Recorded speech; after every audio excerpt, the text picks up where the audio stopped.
오늘은 제13과입니다. 웨스트민스터 우리 표준문서 13과.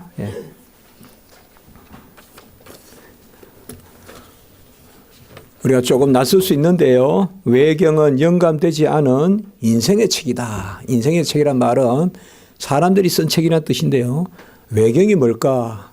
또 이런 부분들 오늘 잠깐 나눠보도록 하겠습니다.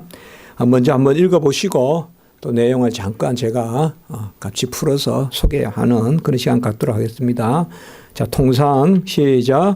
통상 외경이라고 불리는 책들은 하나님의 영감에 속하지 않는 바 결코 성경의 정경을 구성하지 않는다. 그러므로 하나님의 교회에서 아무 건의도 없을 뿐만 아니라 인간의 저작과 다를 바 없이 다루어지고 사용되어야 한다.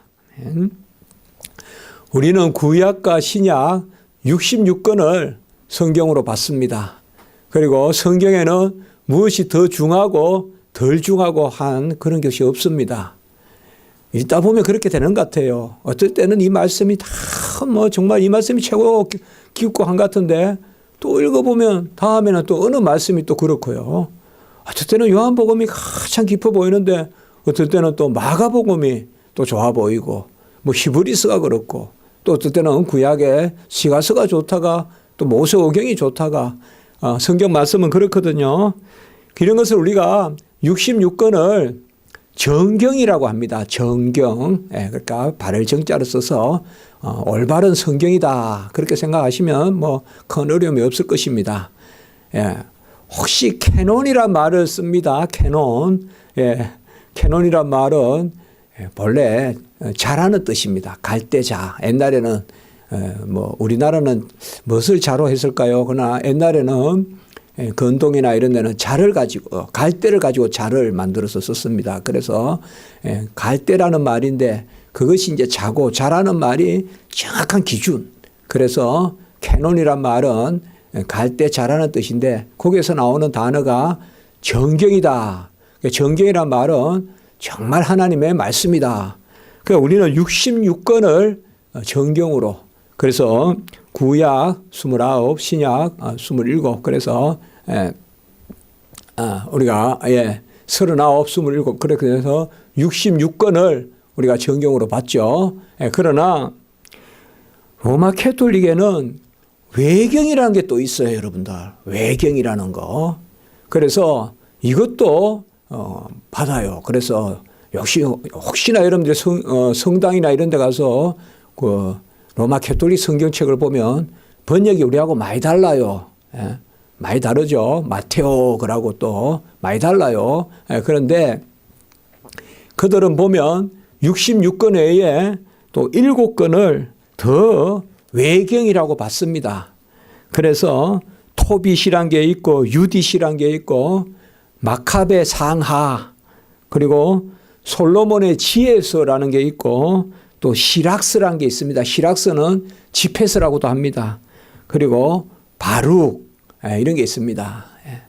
저번에 마리아 병원에 한번 간 적이 있어서 몇 년 전에 그래서 제가 성모병원에 가서 이제 마리아 조금 병 치료 받고 할 때 거기 휴게실에서 쉬면서 보니까 로마 캐톨릭 성경이 있어서 그때 제가 다 또 7권 또 서서 읽어봤어요. 거기서. 그게 이제 로마 캐톨릭 성경에는 외경도 이렇게 7권이 들어있어요. 그래서 이것은 우리는 받지 않습니다. 오늘 말씀과 같이 사람이 쓴 글이고 그리고 이것은 영감되지 않은 말씀이에요. 그래서 성경은 우리는 뭐냐 하면요. 하나님의 감동으로 된 것이에요. 성령의 영감으로 된 것이에요. 그래서 사사기도 마찬가지고 모세 오경을 우리가 창세기, 출애굽기, 레위기, 민수기, 신명기 그래서 그거를 우리가 모세 오경이라 하거든요. 모세가 쓴 5가지 책입니다. 다 우리는 똑같이 하나님의 말씀에 감동으로 된 겁니다. 그래서 사도 바울이 골로새 편지를 썼고 빌립보 편지를 썼고 요새 또 우리가 데살로니가 전서 보지 않습니까? 새벽에 이런 것은 사도 바울이 개인적으로 쓴 편지다.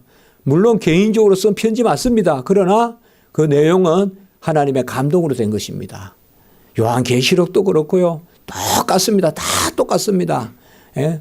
아가스도 그렇고 에레미야 애가도 그렇고 다 전부 다 성경에 나오는 말씀은 하나님의 감동으로 된 것인데 이 예경은 우리는 결코 받지 않습니다. 그래서 인용을 해서도 안 되고 그리고 이 말씀에 근위를 부여해서도 안 됩니다. 로마 캐톨릭은 같은 근위를 부여합니다. 버금가는 근위를 부여하거든요. 그리고 또 하나 더 기억할 것은 위경이라는 게 있습니다. 위경. 이게 우리가 간혹 TV나 이런 데 보면요.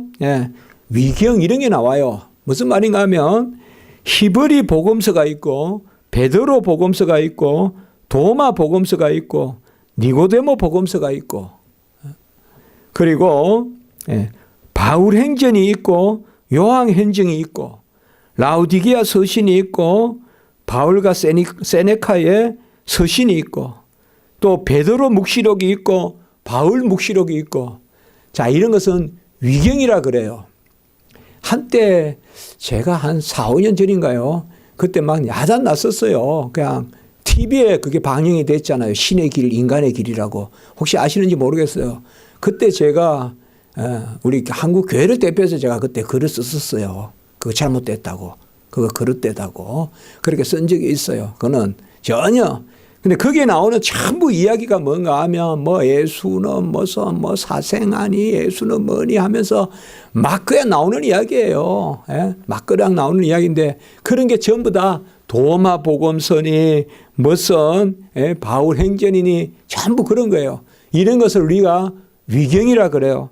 금방 한번 보세요. 베드로 복음서, 도마 복음서, 니고데모 복음서, 바울 행전, 요한 행전, 바울과 세네카는 철학자거든요. 세네카의 교신서, 서신서, 베드로 묵시록, 바울 묵시록 이런 것은 왜 위경이라 하는가 하면 저자가 불명하다 이거예요. 그냥 세상 책인데 그냥 베드로 막 바울 이름을 붙여놨다 이거예요. 그래서 거짓되다 할 때 위자를 써가지고 위경이라 합니다. 그래서 우리가 조금 요거는 상식으로 알고 있어야 될 것 같아서요. 그래서 정경 66권만 우리는 받고 외경 7권이나 위경은 아주 많아요. 이것들은 우리가 전혀 인정하지 않습니다. 우리는. 그러나 로마 캐톨릭은 위경은 인정하지 않는데 외경은 인정해요. 로마 캐톨릭은. 그러나 우리는 다 받지 않습니다. 그래서 꼭 기억하시고요. 오늘 이제 여기 내용을 잠깐 보면 보통 외경이라고 불리는 것은 하나님의 영감에 속하지 않다. 아까 그렇게 말씀을 드렸죠. 바로 하나님의 감동을 해서 그래야 근위가 있어요. 하나님이 친히 저자시라는 뜻이에요. 영감을 주었다는 것은. 하나님이 말씀을 들려주셔서 그 말씀을 들은 저자들이 기록한단 말이에요. 바울도 저자고 베드로도 저자고 요한도 저자고 사무엘도 저자고 그 저자들이 기록하는 거. 그래서 대표적으로 성경에는 선지자들과 사도들이 기록했다. 이렇게 이제 표현하고 있지만 그 인간 저자들을 사용하시지만 하나님이 친히 말씀하셔서 기록한 거. 그게 우리 성경이에요. 그래서 사실 신앙생활 할 때요. 성경이 하나님의 말씀이라는 것을 믿느냐 안 믿느냐 여기에 따라서 다 차이가 나는 거예요. 우리는 마지막에 성경으로 돌아가게 돼 있어요. 마지막에 근위는 성경이에요.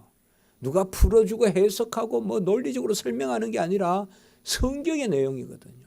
그래서 우리가 이렇게 말씀을 귀하게 여기고 즐거워하고 또 이렇게 웨스트민스터 이런 신앙 고백서도 다루고 하는 게 뭡니까? 대요리 문답, 세요리 문답 다루는 것이 어쨌든 이런 것들이 가장 성경의 진리를 잘 표현해 주니까 그것을 믿고 이제 우리가 여러분과 저희가 다루는 거거든요.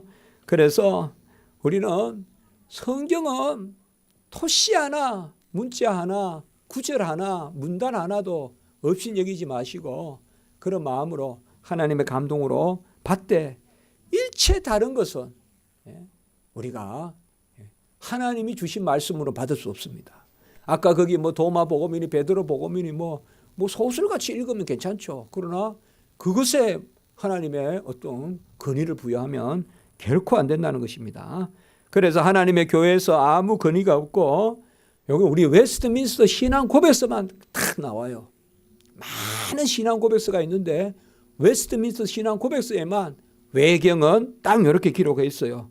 바로 인간의 저자와 저작과 다를 바 없다. 다른 데는 우리 개혁신경이라고도 하면서 조금 모호한 데가 많아요. 그러나 이런 게 우리 웨스트민스터가 뛰어난 거예요. 그 웨스트민스터 신앙 고백서는 인간의 저자와 다를 바 없다. 한마디로 홍길동전과 다름없다 이거예요. 그런 거는 홍길동전과 다름없다. 그냥 소설이다 이거예요. 그렇게 본다 이겁니다. 자, 누가복음 24장 44절 45절 같이 읽습니다. 시작.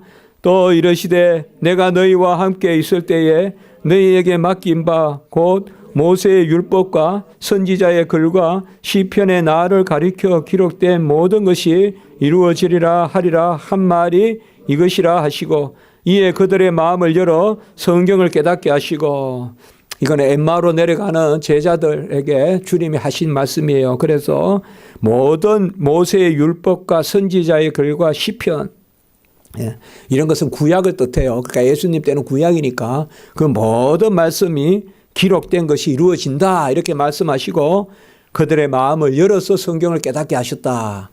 바로 이런 것이 근위가 있는 말씀이에요. 여기에 외경은 안 들어간다 이 말이에요. 그걸 제가 말씀드리는 겁니다. 우리가 또 로마서 3장 1절과 2절 시작.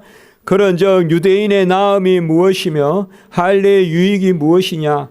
범사에 많으니 우선은 그들이 하나님의 말씀을 맡았음이니라. 이스라엘 백성이 하나님의 백성이 된 유익이 범사에 많은데 그중에 최고의 유익은 뭐냐. 말씀을 맡았음이라. 이런 것입니다. 예. 우리가 금요일 날 이번 주 철학 때 금요 기도 사경회 때 하나님께서 첫 번째 돌판을 두 돌판을 친히 만들어서 글을 써서 앞뒤로 주셨는데 금송아지를 섬기니까 모세가 깨뜨렸는데 다음에 이제 하나님이 두 번째 다시 명령하셔서 이번에는 친히 모세에게 두 돌판을 구해서 다듬어서 오라. 그래도 첫 번째나 두 번째나 다를 바 없이 첫 번째는 돌판 자체도 하나님 만들어 주셨는데 두 번째는 돌판을 만들어 오라 하시고 첫 번째나 두 번째나 다름없이 다 써주셨다 하면 친히 그 생각하시면 돼요. 돌판에 친히 써주시듯이 우리에게 성경을 기록해 주셨는데 다만 저자들의 특성은 살아 있습니다. 도마는 마태는 마태답게 누가는 누가답게 그렇게 특성을 살려서 기록했다. 그렇게 아시면 됩니다. 그래서 이걸 우리도 잘 기억해야 돼요. 주의 백성들의 유익이 범사에 많은데 최고의 유익은 물론 신분적인 유익은 자녀됨이죠. 상속자됨이죠. 그 가운데 우리가 누리는 최고의 유익은 뭐냐? 말씀을 맡았습니다. 말씀을 어떻게 맡아요? 무슨 어디가 우리가 말씀을 가지고 장사해요? 그게 아니죠. 바로 진리의 영을 주셔서 그 말씀을 듣고 깨달아 알게 하신다 이 말이에요. 그게 우리의 가장 첫 번째 유익이다 이 말이에요. 자, 그리고 베드로후서 1장 21절 시작. 예언은 언제든지 사람의 뜻으로 낸 것이 아니요 오직 성령의 감동하심을 받은 사람들이 하나님께 받아 말한 것임이라. 그래서 여기에 성령의 감동 그리고 우리가 또 히브리서 3장 16절 이런 데서 또 성령의 감동을 볼 수가 있죠.